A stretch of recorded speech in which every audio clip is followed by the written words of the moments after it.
অধিকাংশ রাজনীতিবিদ ধান্দাবাজ। তারা দেশের টাকা চুরি করে বিদেশ পাঠায়, দেশের টাকা চুরি করে কানাডা বেগম পাড়া বানায়। সাবেক প্রধানমন্ত্রী শেখ হাসিনা উনি নিজেই কিন্তু বলেছেন উনার বাড়ির ফিয়ন কত কোটি টাকার মালিক। আমরা বলছি না, প্রধানমন্ত্রী বলছে।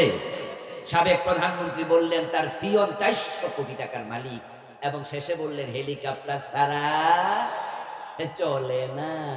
এখন আপনারা বলুন তো, 400 কোটি টাকা চাকরি করে কামাইছে না চুরি করেছে?